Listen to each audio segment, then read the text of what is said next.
आलयं करुणालयं नमामि भगवत्पादं शङ्करं लोकशङ्करं शङ्करं शङ्कराचार्यं केशवं बादरायणं सूत्रभाष्यकृतौ वन्दे भगवन्तौ पुनः पुनः ईश्वरो गुरुरात्मेति मूर्तिभेदविभागिने व्योमवद्व्याप्तदेहाय दक्षिणामूर्तये नमः। गुकारस्त्वन्धकारो वै ऋकारस्तु निवर्तकः अन्धकारनिरोधित्वात् गुरुरित्यभिधीयते। सदाशिवसमारम्भां शङ्कराचार्यमध्यमाम् अस्मदाचार्यपर्यन्तां वन्दे गुरुपरम्पराम्। ॐ सहना भवतु सहनौ भुनक्तु सह वीर्यङ्करवावहै तेजस्विनावधीतमस्तु मा विद्विषावहै। ॐ शान्ति शान्ति शान्तिः। All right, so let's proceed further with the coverage of this very interesting text, very important text called Gyanankusham. So the Gyanankusham should be considered to be a sadhana, a means of actualizing what I am learning to be the truth about myself, but hasn't quite become fruitful yet. So this is a very common and reasonable way of looking at things. And I think that the analogy in the modern way that I can best think of is designing some kind of a program, either a software program or a hardware creation, where you're really doing everything the right way, in the sense that not everybody can be a software engineer. You need to have some skills and some knowledge about what is it that you're trying to do and how to go about doing it. So it requires a certain background, eligibility. So that is very certain. But the first time you design something, it doesn't work necessarily. It's an exception to the rule that the first time you turn something on that you've been working on for, let's say, 6 months, it all works exactly the way you want it to be. It doesn't happen. And it is predictable. It is not a surprise, not a disappointment. It is very, very reasonably predictable. So what you have to do is you have to break it down into segments that you can isolate where the bug is, where the problem is. It's called debugging. And so that's also very reasonable. So if your software program it consists of many different sub-segments and the whole thing doesn't work yet, what you have to do is to look at each sub-segment and then isolate if that is working or not. And so the first two you do is it's working, then the third one may not be working. So you have to fix some further, and it usually happens, there is some kind of a wrong do loop or something like that that is making it go askew. You fix that, and pretty soon it starts to really make the whole program work. This is a normal process. So similarly, in our case also, we are really equipping ourselves to understand what is going on about our lives, about who I am, where did I come from, what is my goal. This hasn't been explained before. So I am not really trained. I haven't had the opportunity to really to become skilled in understanding how to even do this. But luckily, if we have the right um, samskaras, somehow we find that there is some truth which looks very good to me and I pursue it. For many of us that pursue it, there are many of us that don't pursue it. You go to a lecture and you find that many of the people, they just say that's kind of interesting, but I don't know, we'll have to see it later, and they start looking at their cell phones and so on and so forth and just ignore it. Other people will say, wow, I didn't know this is amazing, I need to really look into that. And they do. And once you do, you become eligible to understand what is going on, and eventually you do understand basically what the structure is. There's the viveka, atma, anatma, viveka. But the bugs are still there. Bugs are still there, meaning that it should work, but it doesn't. And so this is where our sadhana comes into the picture. So the sadhana is to debug where our obstacles are. Where is it am I going wrong? Why don't I get it? If it is praptasya praptihi, why is it that I am not able to find it? And you have to do it with humility, you have to do it with shraddha, you have to do it with doggedness, and as you progress further, you find, yes, I'm slowly improving. Just like in this software program, first of all, you had so many bugs that you didn't know, nothing was working. Then you find that one subsegment and two subsegments are now working. So now you are able to do more, but not quite fully. So, but that gives you the impetus, the encouragement to go forward. Same thing in our life also. So this is a sadhana.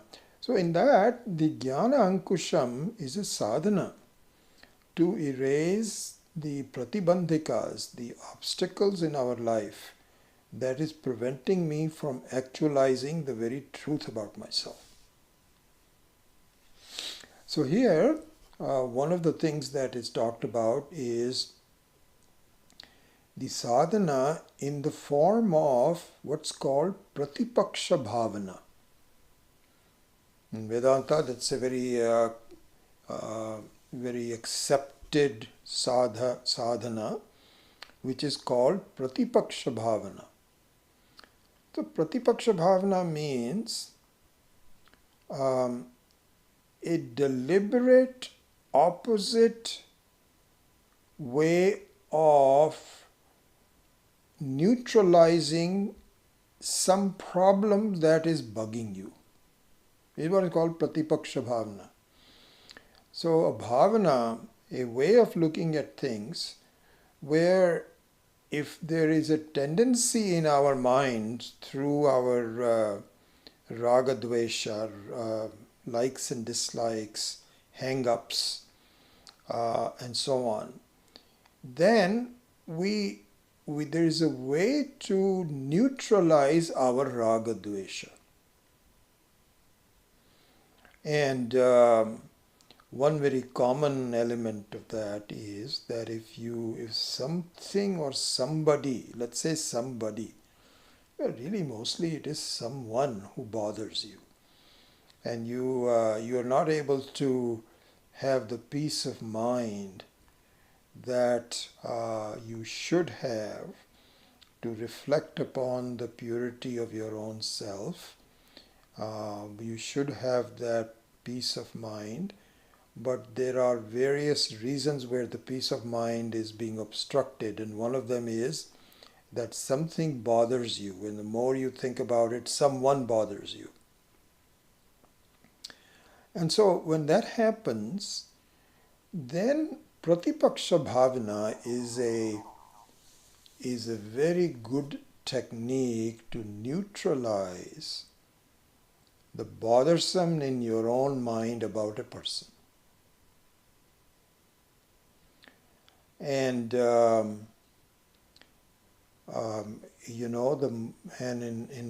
my own life, what I find is that has been a very useful technique for me. It didn't come all of a sudden. It has to be practiced. It has to be depended on, and you have to have shraddha towards it. It looks very difficult at first. It's kind of like, I would just say, is a kind of like a good habit that neutralizes a bad habit.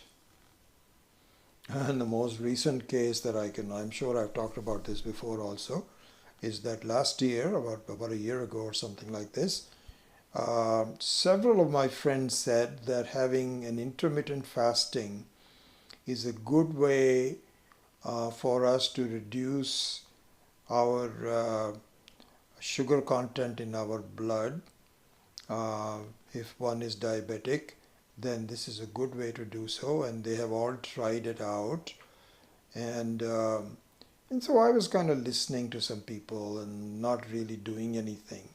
And mostly because I thought that if I eat my dinner relatively early, because the intermittent fasting is that you have to have about 16 hours of gap where you don't eat or drink anything.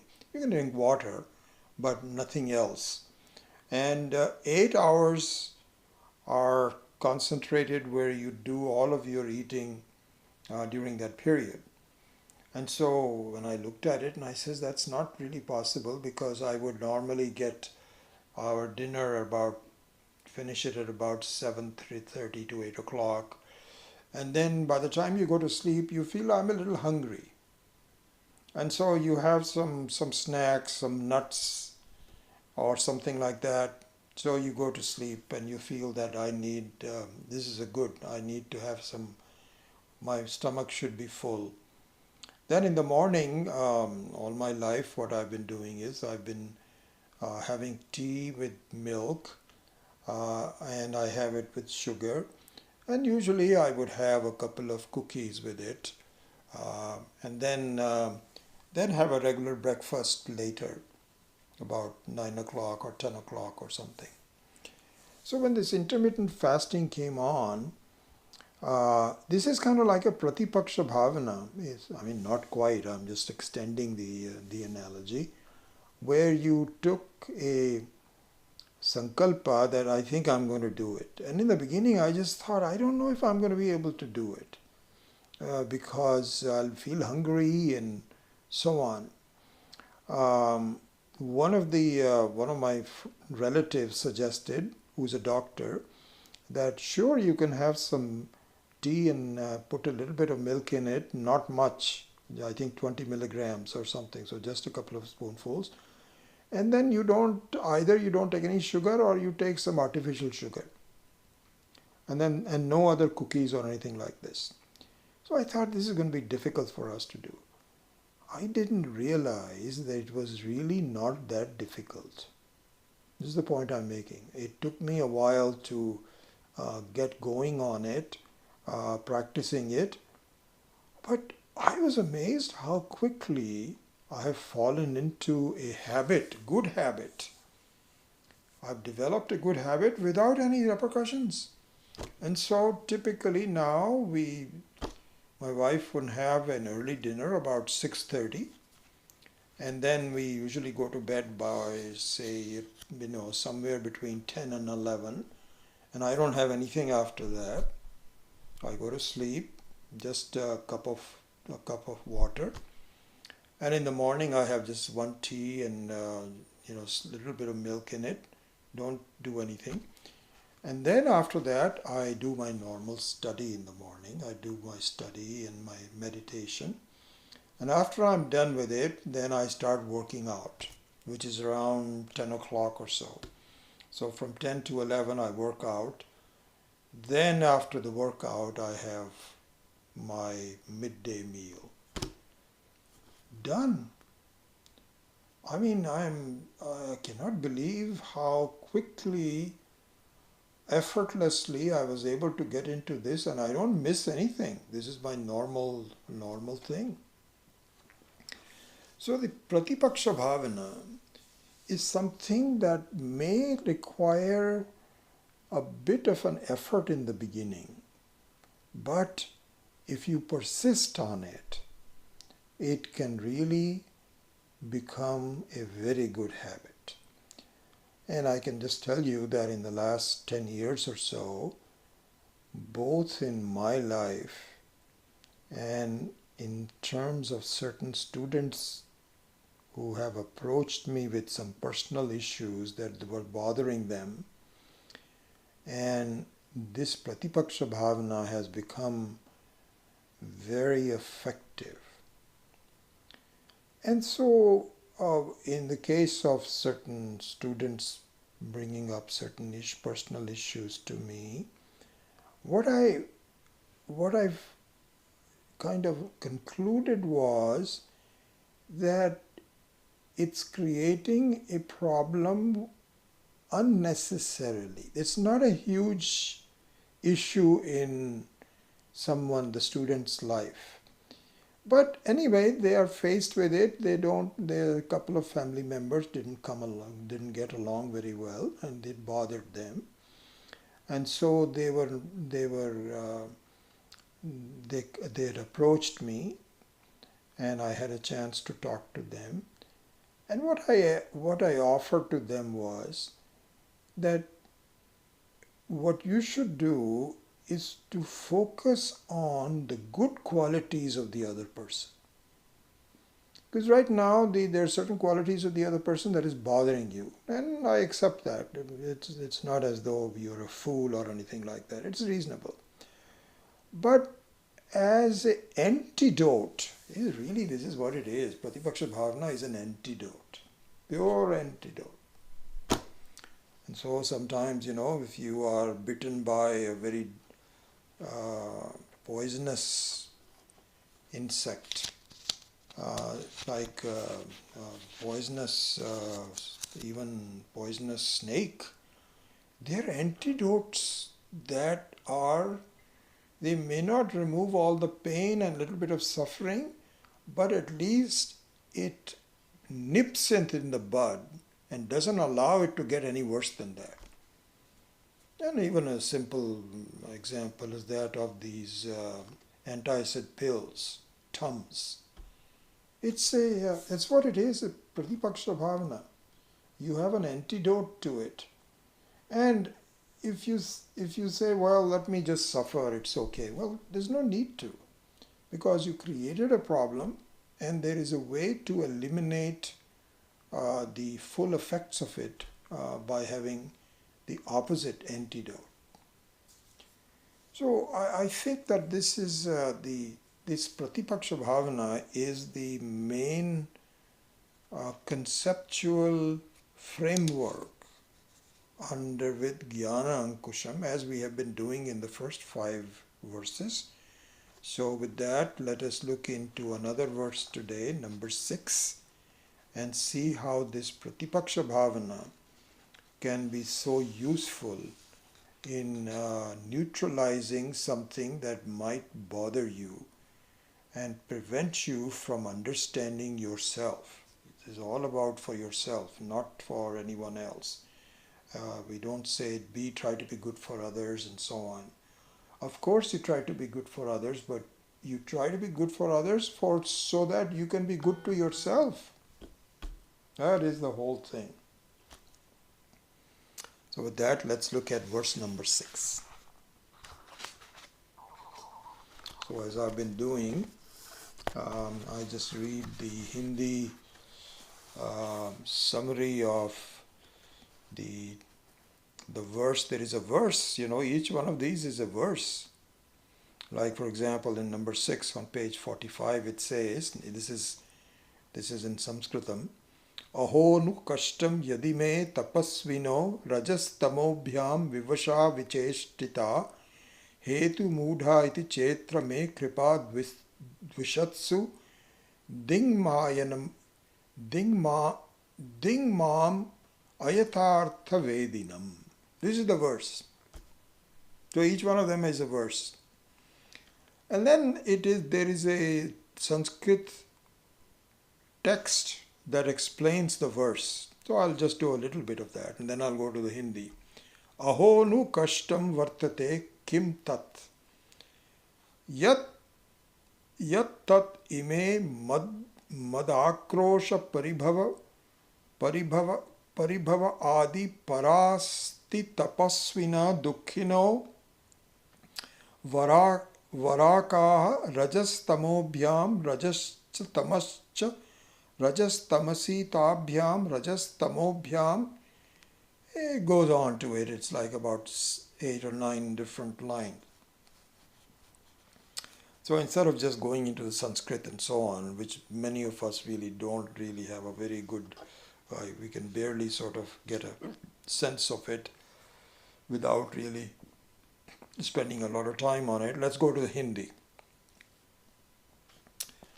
So here Swami, this is the Hindi translation by Swami Maheshananji. So he says, अरे यह तो बड़ी कष्ट की बात है कि रज व तम के वशीभूत हुए ये लोग विपरीत चेष्टाएं कर रहे हैं, अपना हित भी नहीं समझ पाकर कष्ट पा रहे हैं।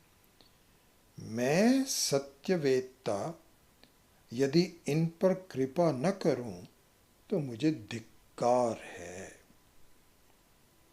So one more time, for those of you that know a little bit of Hindi, and all these Hindi also is kind of like Sanskritized Hindi.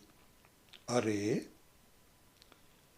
ये तो बड़ी कष्ट की बात है कि रज और तम के वशीभूत हुए ये लोग विपरीत चेष्टाएं कर रहे हैं, अपना हित भी नहीं समझ कर पाकर कष्ट पा रहे हैं। मैं सत्यवेत्ता यदि इन पर कृपा न करूं तो मुझे धिक्कार है। This is the okay. So let's look at. I spent a couple of minutes in just translating that in English. Oh, it's on the first page. It is indeed very regretful. I should be censured. I should really look at my own foolishness. That people, because of being under the spell of Rajoguna and Tamoguna, which means the qualities of greed, which is the Rajoguna, and non-understanding, even stupidity, which is the quality of Tamoguna. So because of being under the spell of Rajoguna and Tamoguna, the people are not able to see that they are hurting themselves and are suffering because of these, of under the spell of these qualities. Period. I, the knower of what is and what is not, means Sattvaguna, is not able to be kind towards them, is indeed I am worthy of being censured. So one more time. It is indeed very regretful, and I should be censured, that looking at people who are unable to distinguish what is good from bad, are under the spell of their greed and stupidity and are suffering because of it. And despite that, knowing that I do not have kindness towards them, this is something censurable on my part. मुझ में ये धिक्कार है, मुझे धिक्कार है. धिक्कार का means shame on me.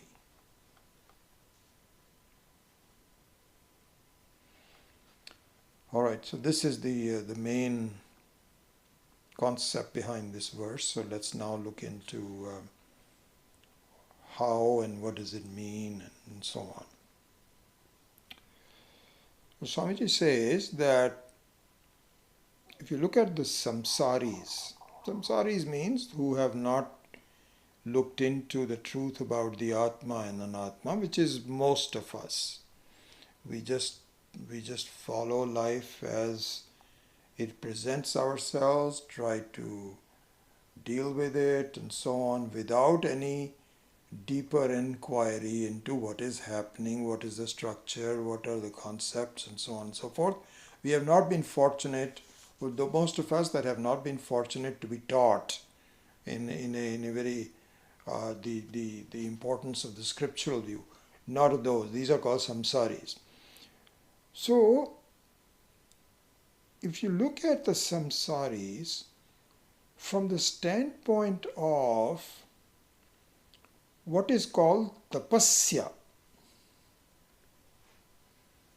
So, tapasya means undergoing some discipline and austerities. So let's look at the concept of tapasya. What tapasya means, tapas.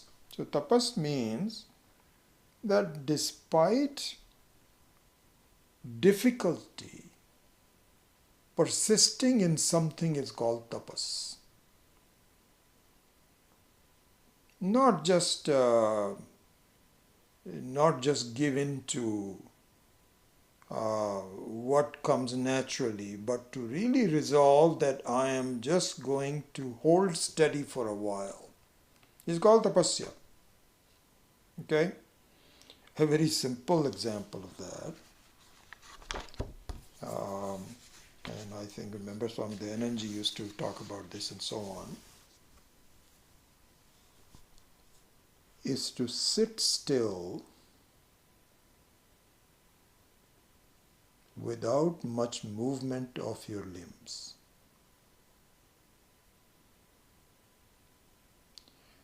And this opposed to people who are, you can see, so the movement of the body reflects the movement of the mind. If the mind is chanchalam, if it is fickle, the body will be fickle. So you'll be doing like this.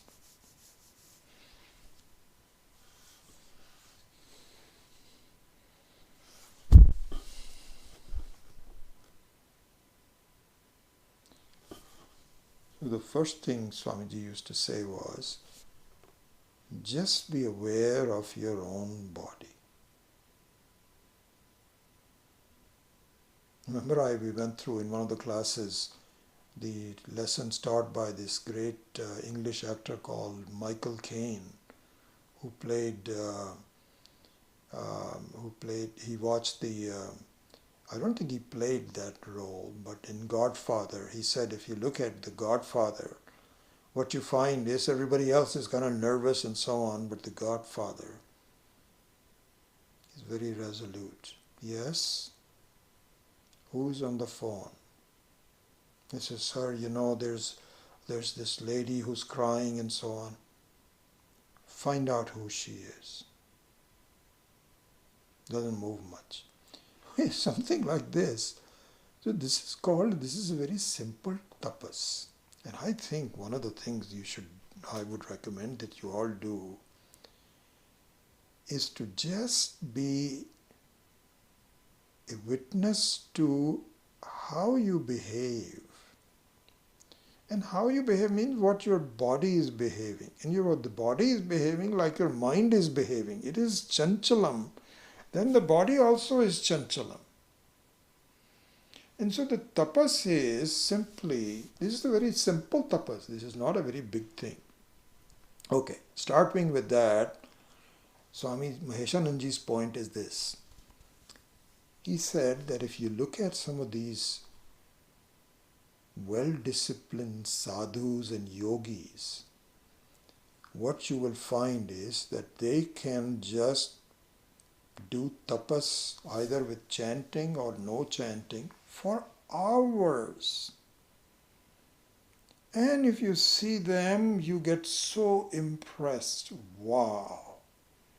How can this person sit still, non-moving, unobstructed by talking to people, listening, this, that, or the other, just being with himself. And just very impressive. You find these, they're not Mahatmas or anything, but they're just simple sadhus sitting there. Or just doing some simple chanting, Om Namah Shivaya, Om Namah Shivaya, Om Namo Vasudevaya, Om Namo Narayanaya. Some simple verse they're saying for hours. And he says these are vivekis who are trying to doing some tapasya. Okay, so this is one thing. He said if you look at his samsari, the samsari, normal people who are dealing with the world, they're not these kinds of sadhus and so on and so forth. Do you think their tapasya is any less? Swamiji asks. He says, I don't think so. Let's take a look at some examples. He says, in a book, he was talking to when he must have been talking to everyday trading people and officers and so on. He says, I am so impressed that someone that owns a retail shop, all that does is to sell some clothing, saris for the women, let's say, sari shop. He says their tapasya is far better than the tapasya of a sadhu for a couple of hours. He opens the shop at 8 o'clock sharp in the morning and he greets all visitors for 8 or 9 hours. He doesn't even have time to drink tea many times or even go to the bathroom. Forget about lunch, because he is so involved in making sure that everything is done right. It is interesting. My wife and I, just a couple of days ago, there's a restaurant here which we really like. My wife and I like this.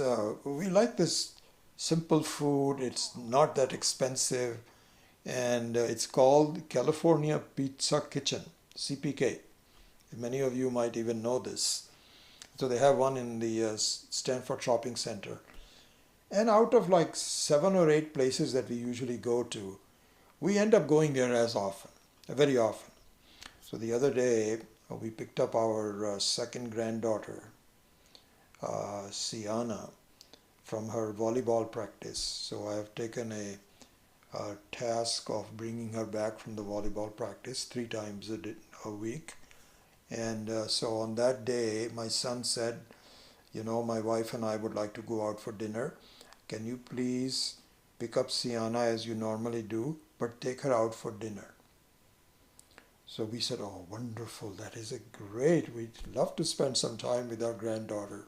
We don't get enough time. So we picked her up. She knew we were going to take her to.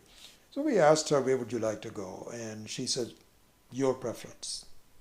So we said, have you ever been to CPK? She says, a long time ago. Haven't been there for a while. Let's go. So we went there. So it's a very, very busy place, very, very nicely run, amazing place. So we went there at 7:30, and the place was full. They didn't have any place for us to sit down. And so the person who was seating us said, you know, the only place we have is a bar area. Do you mind sitting on the bar? So we said, oh, sure. So it's myself, Siana, and my wife. The three of us were sitting in the bar. What a great experience we had. So the manager of the place, he's like 4 or 5 feet away from us. We're right on the bar area. And there is a pizza oven. You won't believe this. There's a pizza that is put in, and when it comes out, it's ready to be put into boxes. On an average, there were 3 to 4 pizzas every other minute, every couple of minutes. So pizzas are coming in. They have to be put into boxes. Then soups have to be prepared, this, that, or the... Oh yeah, then they have a machine that is spitting out orders for takeout. I am not kidding you. That must have been, in the time that we were there for 1 hour, they must have had at least 3 to 4 dozen orders that they had to pack, multiple things and so on. All this time, this guy was so efficient, so calm, this manager, working on both hands, and people will come and ask him, should I do this? And he says, yeah, go do that. While he's still packing, he was packing all the pizzas himself. I loved the whole experience. And at the end of that, I congratulated him. I said, you know, I've been watching you. He says, I'm holding the place together. And he says, how long do you work? He says, you know, hours. Is that less of a tapasya, you think, than this sadhu who is sitting there quietly? Here was this chaotic thing where people were demanding, I want this, you haven't given me the wrong thing. And he's keeping everybody so organized and so on. Wow. So Swamiji's conclusion is, don't think that the samsaris are not tapasvi. They are equally tapasvi. So then what is the issue? Here is the issue. Here is the issue. The samsari's tapasya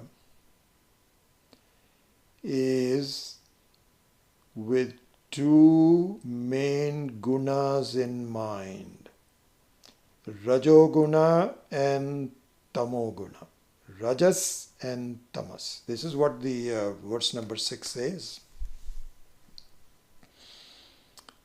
So what does that mean? Oh, how is that important? So the tapasya is under the spell of Rajoguna and Tamoguna. What it means is that they are doing it for their own benefit. Okay, they are doing it for... Okay, now let us look at a viveki. A viveki means a person who has understood the basic difference between Atma, the I, the Sakshi, the Purusha, and which is the reality, and Anatma, which is a reflection, which is a copy. So one is in our understanding of the parlance, one is the person standing in front of many mirrors. So even though you have 15 of you seeing 15 copies, and you are the same one, they have a lower level of reality. They look like you, but they don't. They are not you. So one that has understood this, that my whole life, I, the Atma, is the reality, and everything that I take, including my own body, mind, ahankara, is a non-Atma. One who knows this is a Viveki. So now the question is that if a samsari is acting in tapasya, in the example that we gave, means discipline. And the tapasya, I can even expand that to say that tapasya for money. Why? Because the tapasya is for gaining. So there is the rajoguna. That tapasya is through the rajoguna. And there can be a tapasya for tamoguna. Maybe we'll come to that a little bit later on. Let me just continue on with the main thought. So they are also doing it for their own good. And a viveki that I was describing earlier about the one that knows the difference between the Atma and the Anatma, you think that person is not doing it for themselves? What is the difference? Good question. We agree that even a viveki is doing tapas for one's own good, just like an aviveki is doing tapas for one's own good. Those two are similar. So keep that in mind. They are similar. Here is a distinction. The viveki is doing tapas because the viveki is clear about what is good for me and what is not good for me. And as far as possible, he or she tries to have a conduct of life where the Atma Vidya, the journey towards the Atma Vidya, is protected. And even though you are forced in sometimes because of prarabdha karma to do some things that are unpleasant, you do not allow the basic thought of the journey towards Atma Vidya to disturb you. This is, so in that sense, a viveki is also under the spell of a guna. Which guna? Sattva guna. So there is a verse in the Shastra which says, Sattvat hi, what is it? Satyat hi sanjayate jnanam. Not satyat, sattvat, sattva guna. Sattvat samjayate jnanam means the conduct of one's tapas with sattva guna is conducive for knowledge. And by this statement, it also implies that a tapas done with rajoguna and tamoguna doesn't contribute towards the jnana. Doesn't contribute towards the jnana. Furthermore, if we now look at it, you find that even the tapasvi, the so-called sadhu or a yogi. So I'm going to make a distinction between sadhu and a yogi from a viveki. The viveki may not yet be a sannyasi, but he or she is pursuing the path of clearly distinguishing between a Atma that is never born, it is always there, it is the very source of joy. Ahamasmi sadabhami kadachit nahami apriyaha. And anatma, which is a constant source of problems. He or she is able to distinguish between them. This is called a viveki. But distinguished from that could be a sadhu or a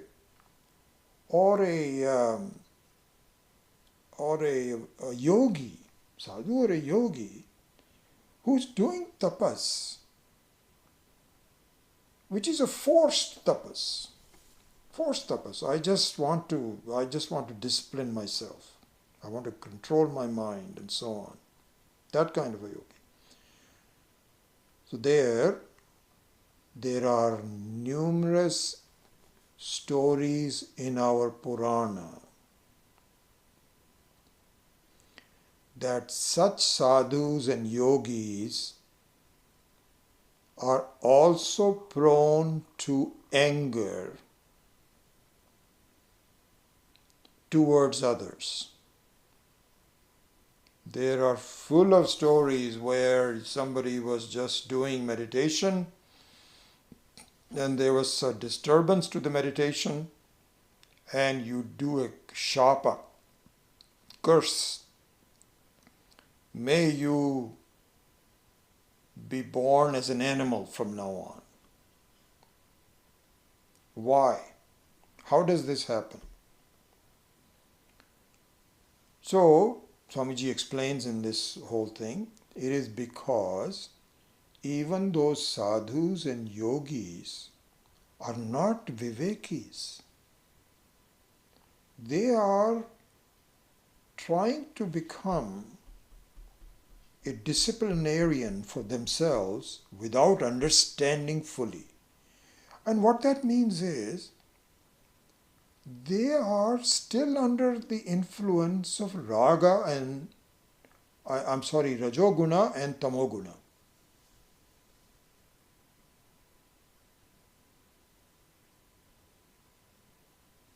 So here one further distinction between rajoguna and tamoguna. Not further, we haven't done it yet, so this is the first time. So the distinction between rajoguna and tamoguna is that in the rajas guna, the quality of rajas, you primarily have greed behind your actions and your desires. Swami Maheswaranji gives us example that in this one you feel that I will deprive someone of something and gain something from that deprivation. That I want to make sure that 50% of someone's loss is 50% of my gain. This is the very basis of rajoguna. And we can see this one this guna very easily. If you look at the sporting world, where there is competition between two teams. So let's say in the baseball there is the San Francisco Giants, and you are playing their most disliked rival, which is Los Angeles Dodgers. Okay. This is the example. So there's a In fact, it's going on right now. They are number 1 and 2. The Dodgers are on the top, and San Francisco is number 2 with only half a game behind. So the same competition that happened last year is also going on just now. And so what happens is that if the two of them are playing against each other, then you hope that your team wins and the other team loses.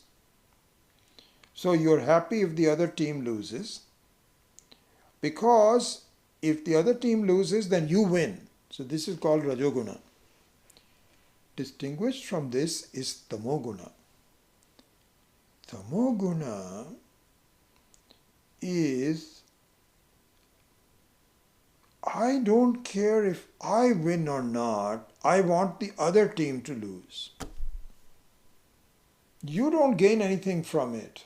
It's not like their loss becomes your gain, but because they lost, you feel very happy about it. In fact, just on that topic, just in the last few years, there has been people, San Francisco fans go to Los Angeles to attend a sporting event, and invariably, because they are wearing the San Francisco gear, they got attacked by the local, some hot-blooded people. They cannot stand it. And in fact, there's a very famous case, which is very sad. There was one guy who was beaten up so badly that his brain got damaged and he's not able to function fully, and it's been on the news for like 10 years or so. So this is what is called tamoguna action. There was no gain from it, but you did not want anybody to be talking about the San Francisco Giants. That's all. So this is what is called Asuri Buddhi, which is given in great detail in the Bhagavad Gita, that there are people who are just out to hurt you, just for the sake of it. That's it. There's no other reason for doing that. So this is Tamoguna. Now, common between Rajoguna and Tamoguna and how it distinguishes from a Viveki is this. This is the conclusion that we should focus on. The samsaris in general, with very few exceptions, follow Tamoguna and Rajoguna in their tapas. The tapas they all do. They all work very hard. No question about it. Sometimes more than the Viveki. But it is wrongly done because it's under the spell of greed or stupidity. What that means is, it hurts themselves. It hurts them. They take actions not because it is good for them, but not knowing that it is not good for them.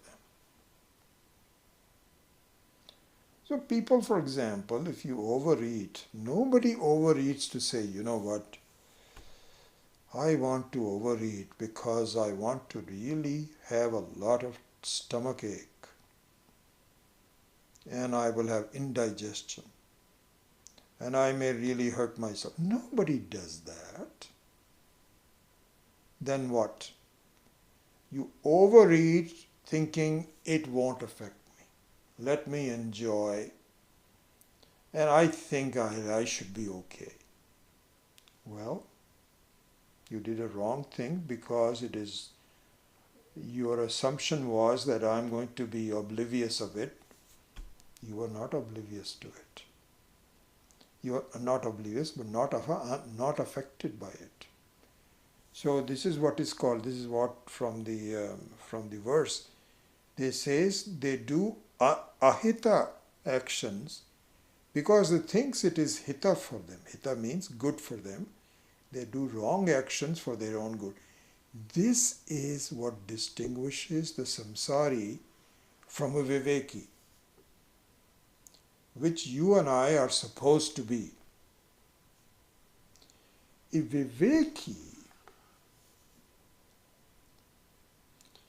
even though has some pratibandhas, not fully understood about this Atma, is aware of the fact, generally speaking, much more so than the samsari, that this action is not good for me.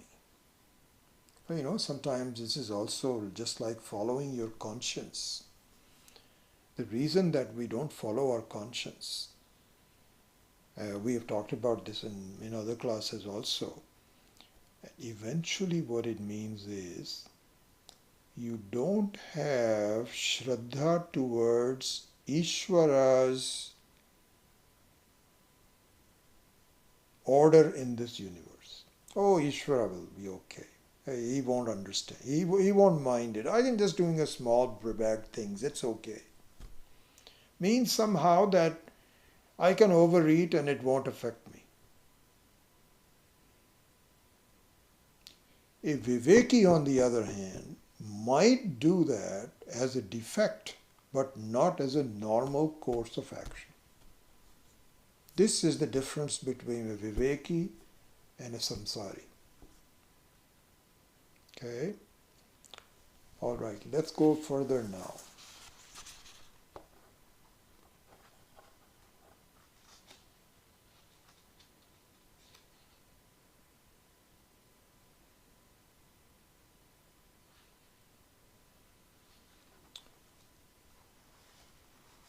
So if we look at people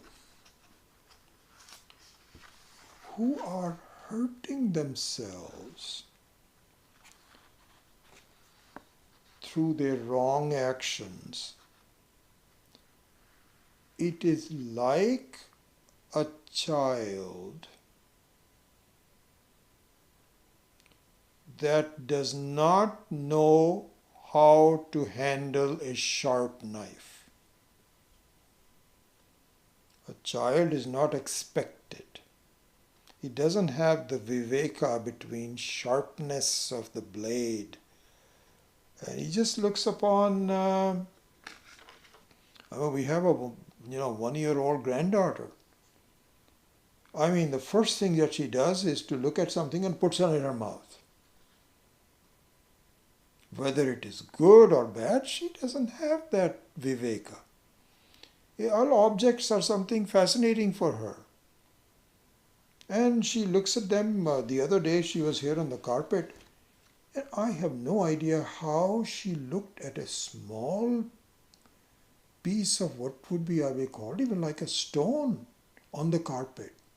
And she went, fortunately I was looking at her, she was almost grabbed the little stone and was going to eat it. She's fascinated. There's something black looking thing on the ground. Let me taste it. So the child, for example, as Swamiji points out, has no viveka towards a knife. And if it hurts itself by mishandling the knife, supposing that the child, so this is the scenario, this is the important scenario which is the underlying concept of this particular verse. If a child mishandles a sharp knife, what is your reaction towards that person? What is your response towards that child?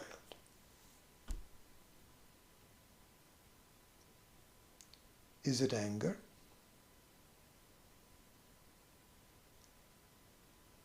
No. It is compassion and sympathy. Oh my God, I can't believe. How could somebody leave a knife here? I'm so sorry. Where did it hurt? Let's make sure that we do it, because the child is just sitting there crying, not knowing what happened. And your response has nothing to do with anger. It's always to do with compassion. In Sanskrit, it's called karuna.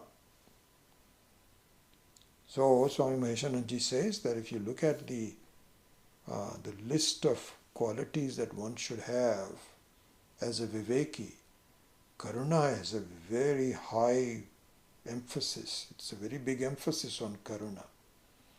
Karuna means love and sympathy towards others, even yourself.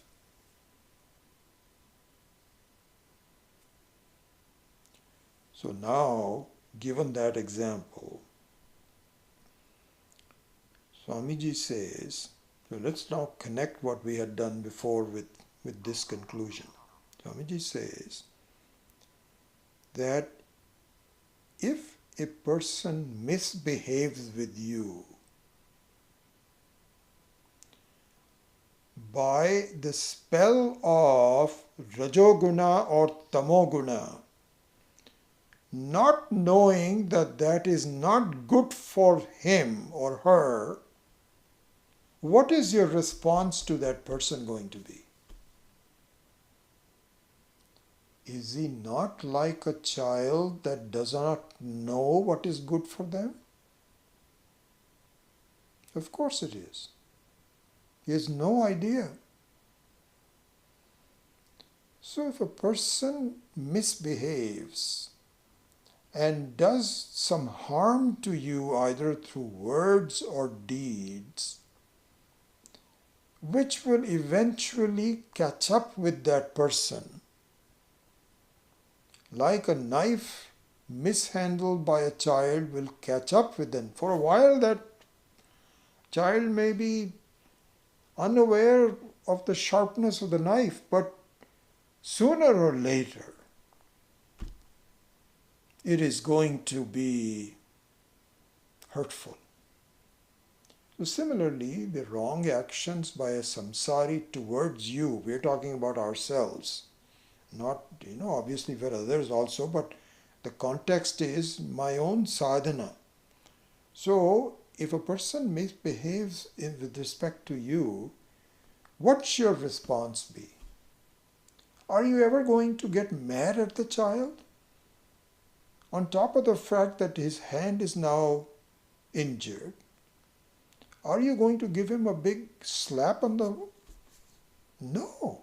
If you ever do that, people will say, my God, what is wrong with you? Why are you punishing this child for something that it doesn't know? Swamiji says, similarly, if someone gives you a problem because it doesn't know, why not? Because they do not have enough sattva guna. They are really under the spell of Rajoguna and Tamoguna. Are they a recipient of your censure? On the contrary, if you have a reaction against it, isn't it reasonable that you are the recipient of the censure, not them? Who is the more insane? A person that hurts themselves by not knowing? Or is it you who hurts them by thinking that they should have viveka when they don't have viveka?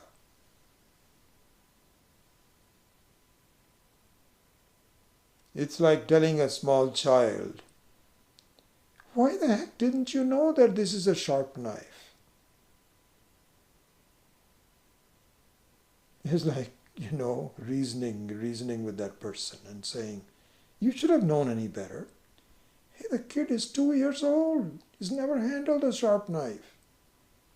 How is he supposed to know? And if you have that kind of an attitude, there's something wrong with you.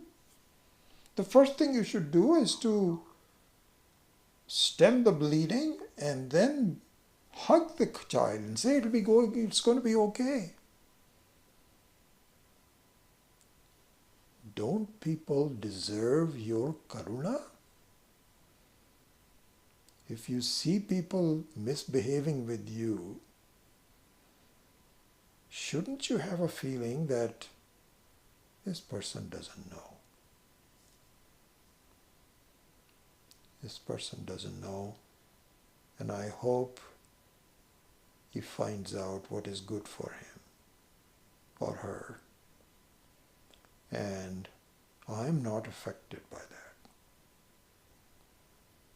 I hope that they learn, and if there's any I think I can do, and I can contribute by not reacting.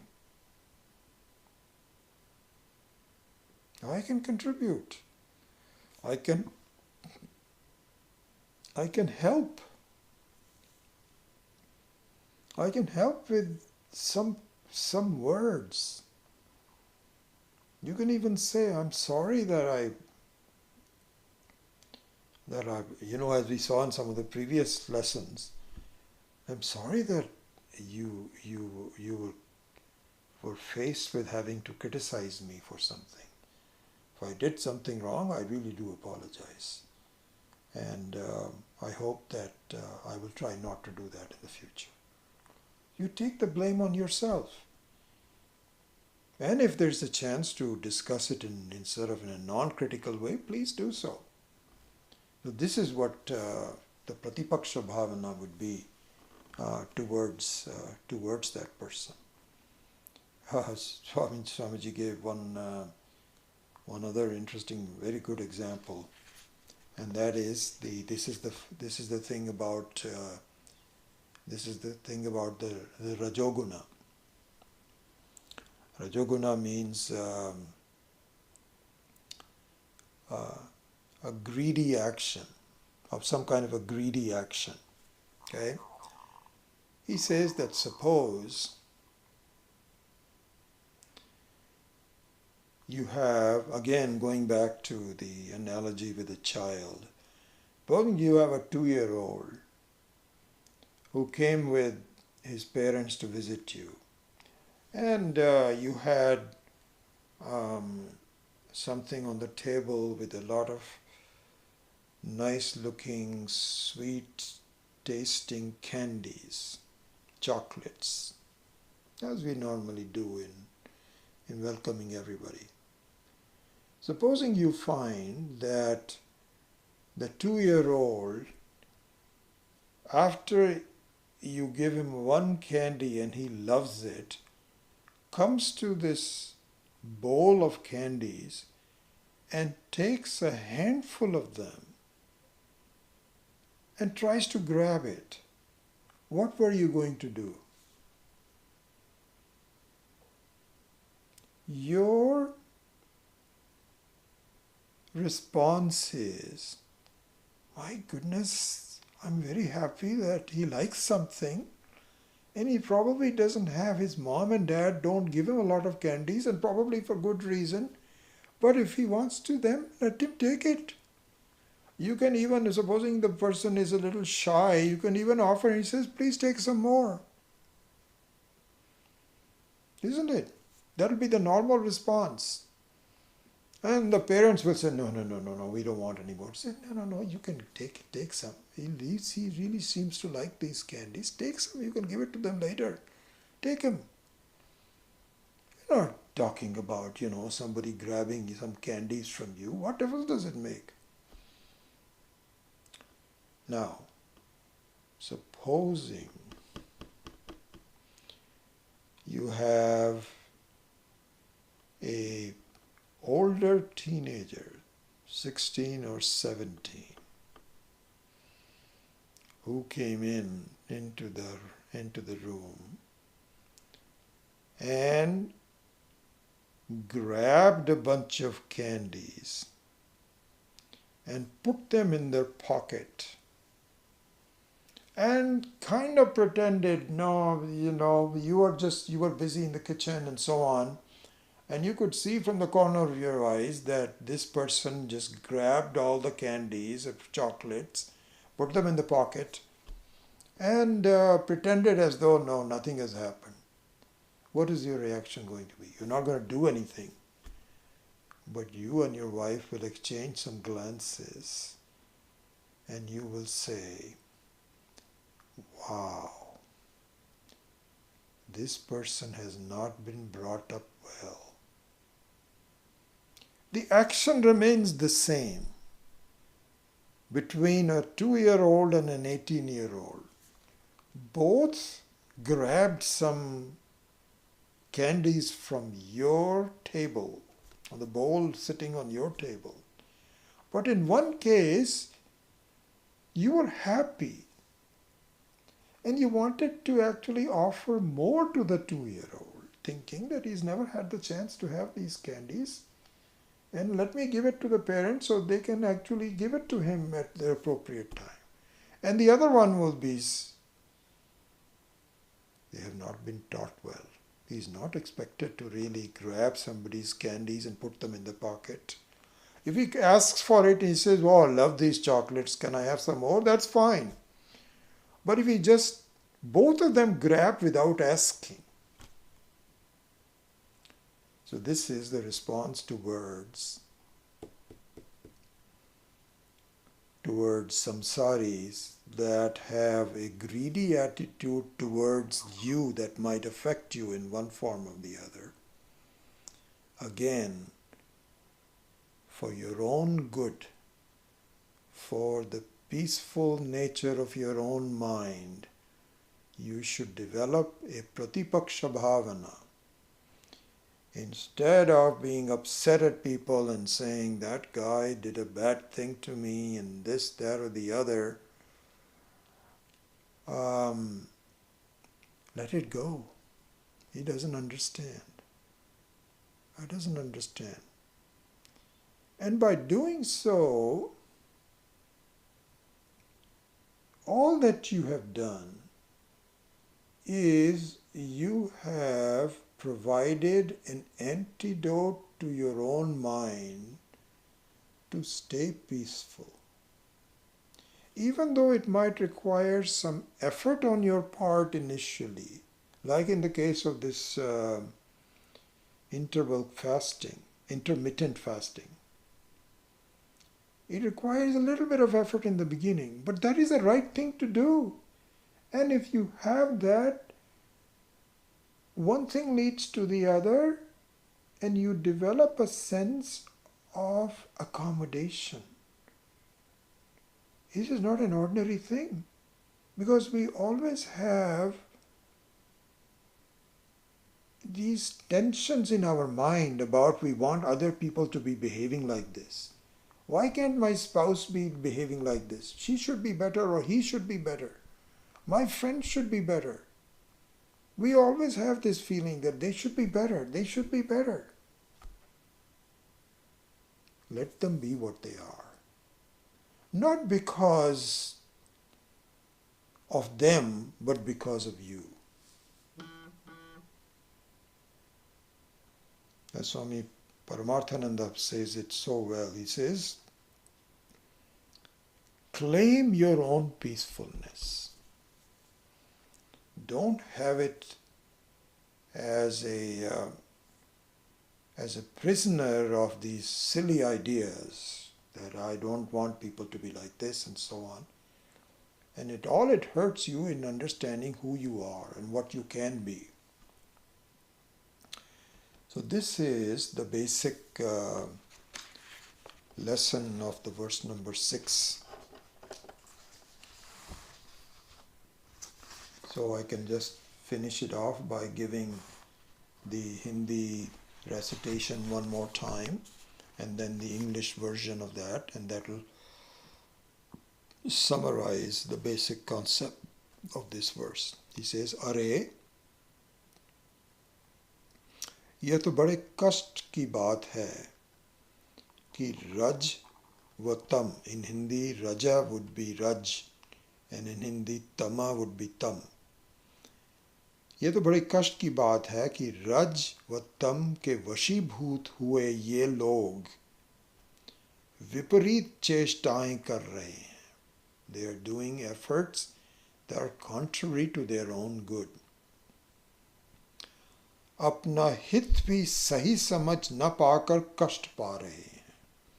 Not understanding what is good for them, they are suffering because of that.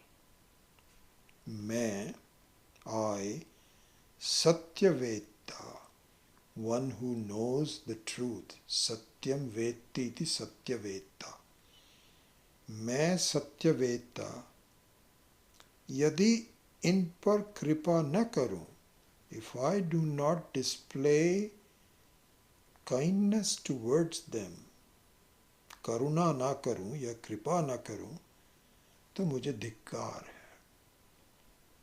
Shame on me.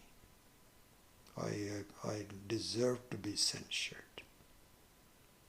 So I think I introduced some English also as part of that, so I don't have to completely do that in the English. So that is the verse number 6. With that, I complete the class today. Om Asato ma Satgamaya Tamaso ma Jyotirgamaya Mrityorma Amritam Gamaya. Om Purnamadav Purnamidam Purnat Purnamudachyate Purnasya Purnamadaya Purnamevavashishyate. Om Shanti Shanti Shanti. Harihi Om Shri Gurubhyo Namaha. Harihi Om.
Good to see you all. Nice of you all to be here.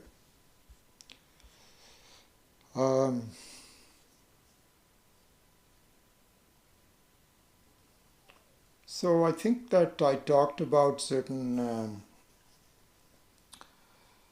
schedules for the classes over the next couple of months on the Saturday classes, and I will send you information about those schedules and changes and so on. But let me briefly go over that with one objective in mind. I'll tell you about that. As I think many of you know, that we are scheduled to go to the Sailorsburg Ashram for a 1-week retreat from the 18th to the 25th of June.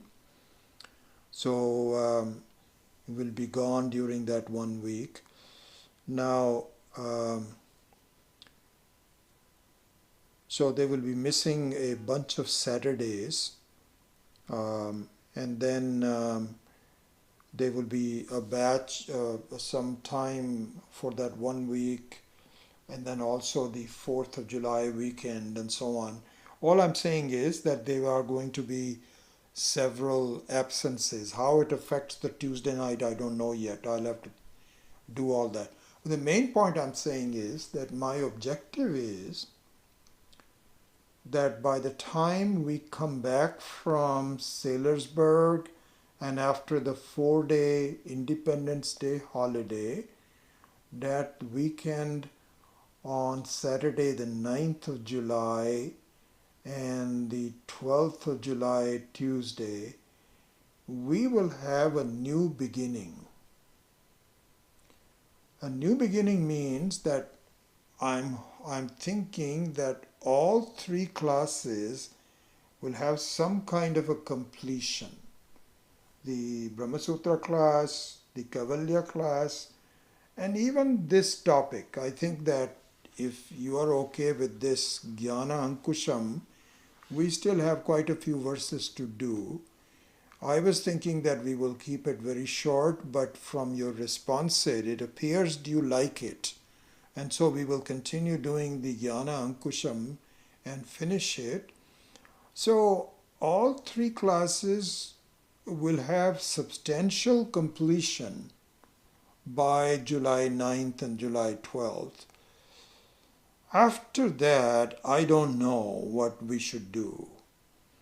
I am prepared to teach or not teach or change the number of classes instead of 3 to go back to 2 or 1 or not have anything at all. It all kind of depends. And I think I will have maybe some surveys done through you, because we also have some issues with respect to, I've had some feedback from people saying that they need some classes just for experienced students. You may feel that I'm trying to do something for both experience and inexperience at the same time. Maybe we need to stratify it. You may feel that, these classes are okay for the time being. You're already listening to a lot of other Swamis, and we don't need to go ahead anymore, which would be perfectly fine with me. So anyway, we need to have a kind of a dialogue as to what your needs are, what you feel, and what some of my ideas are. I have some ideas on what I want to do. So I will communicate that to you over time. And if there is a meeting of our ways, then we will appropriately structure some classes after July 9th. So that's a general kind of a feeling of where I am going and how it kind of